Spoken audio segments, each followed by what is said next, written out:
खुलुमबाय नोंथांमोनखौ बयखौ बरायबाय दिनै 23 सेप्तेम्बर 2023 बाराय जाबाय सुनिबार फैदो दिननि खौरांफोरखौ बेखेवनोसै।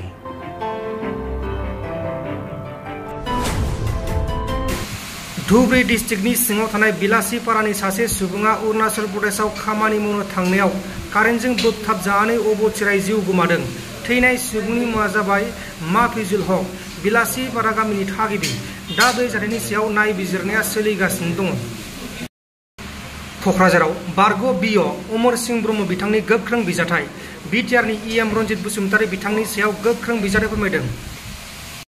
मैया दाखालिफोर प्रेस मिडियानि गेजेरजों ससियेल मिडियानि गेजेरजों जोंनि फेरेंगा बिथाङा बिथांनि सायाव जे एलिगेसन लाबोदों, बिथांखौ जे गाज्रि सोंखारिदों, इभेन बिथाङा दावराव देख्रेब नार्जारिनि नामखौ दावराय देख्रेब होनबाय थायो। बिथाङा सासे बर' जानानै दिनैसिमबो दावराव देख्रेब नार्जारिया सोर सिनाया नामा? आं अब्ला बुंगोन बिथाङा सासे बर'आनो नङा, हाफ बर' हाफ हारसा बियो। खारन दावराव देख्रेब नार्जारिया दिनैनिल' मानसि नङा।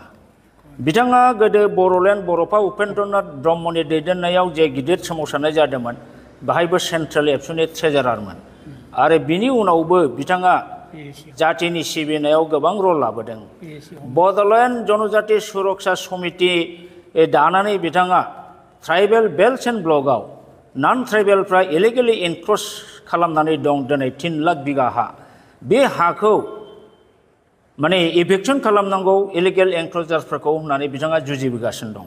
दिनै हिरा सरनिया नब सरनिया बा हिरा सरनिया इलिगेल सार्टिफिकेट लानानै खननै एमपि जालांबाय।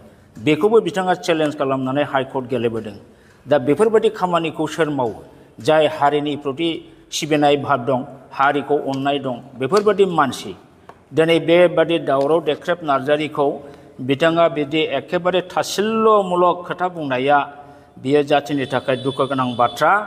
आरो बि फेरेंगा रन्जित बसुमतारी, आं नोंथांखौ खावलायगोन, नोंथाङा दिनै गादियाव दं होननानै इएमआव दं होननानै बेबादि गोग्गा मारिनानै बारा खोथा दाबुंबाय दाथा।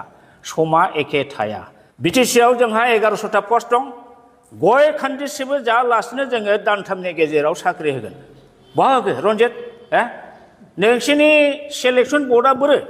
दिनैसिमबो मोनसे सेलेक्सन खालामनायनि बर्ड दानो हादोंना? एपइन्टमेन्ट होनो हादोंना? बहा थांखो? डक्टर मामोन बेयो? स्वर्गियारि नीलत स्वर्गियारि, बेना 1600टा पस्ट दंमोन। बिना फैसायै साख्रि होनो खोथा बुंदोंमोन। बहा थांखो? दिनैसिम होनो हादोंना? लाजियाखैसो नोंसोरो सानसे थगायनो। दा नंखायनो दिनै रायजो राजाया बुजिगासिनो दं। लादों दा 41टा गामिखौ सोसनगोन होननानै, नाथाय बे जिनिसा कन्टिगिउटि थाया। बेयो खुब सम्भब रिमट टाइपजों जागोन। गहपुरनि माखासे गामि, सनितपुरनि माखासे गामि, बिहालिनि माखासे गामि, दा बिसोरनि माबाया गेजेराव ब्लक माखासे हारसाफोर दङ, बे हाबफानाय नङा। बे हिसाबै रिमट जेला जाबाय होमब्ला उदुर बोसोराव नोंहा बर'लेण्ड बिनायनि जेनाखि चान्स दंमोन, कन्टिगिउटि थायाबा बे जिनिसखौ नों बोरै बर'लेण्ड मोनबावनो? दा बेवहाय जोंहा इयुनाव बे गहपुरमोनखौ मोनफानायनि चान्सआ खमसै आरो। बे सेटेलाइट टाइपनि जानोसै खन्द' खन्द', बेजों बारा बेनिफिट जाया। इभेन बेनि एडमिनिस्ट्रेसना बे गहपुरनि सनितपुरनि 41टा गामिनि एडमिनिस्ट्रेसना सोरनि एलेकायाव थागोन? बिसोरखौ सोर नायगोन? बिसोरनि डेभेलपमेन्टेल खामानिया बबे डिस्ट्रिक्टनिफ्राय जागोन?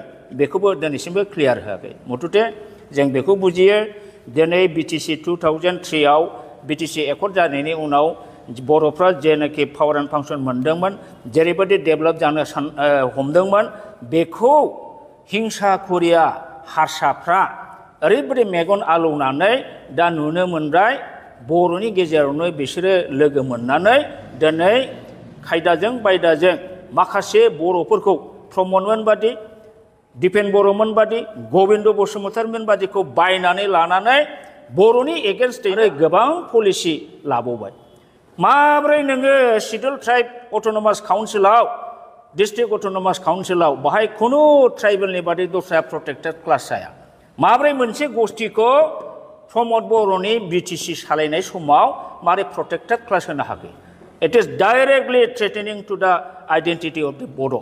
Boroni जोंनि आइडेन्टिटिया गोमालांगोन गाबोन समफोर आरो दस्राखौ होबावगोन होमबा बे बिटिसिया बर'निमोन ना गुबुन हारिनिमोन दा बे आइडेन्टिटिया जोंना गोमागासिनो दङ बेनिखायनो दिनै आङो बर' रायजोफोरखौबो इन्टेलेक्चुयेलफोरखौ खावलायगोन नोंथांमोनहा अमर सिंह ब्रह्म बुंनाय खोथाखौ गाज्रि मोननो हागौ रागा जोंनो हागौ खिन्थु आं खावलायगोन नोंथांमोनखौ please study the BTC Accord and study the BTR Peace Agreement. मोन्नैजों comparative study खालाम बेवहाय मा दंमोन बाहाय मा दं बबे साबसिनमोन ओरैनो blindly सोरबा प्रमदनि बुंनाय सोरबा गबिन्दनि बुंनाय सोरबा फेरेंगानि बुंनायजों थांनो नाङा नोंथांमोन दिननि खौरांफोरा बेखिनिल'मोन बेखिनिसिम नायनायनि थाखाय नोंथांमोननिसिम रोजा रोजा साबायखर गोजोन्थों एसेनोसै जय बर' हारिनि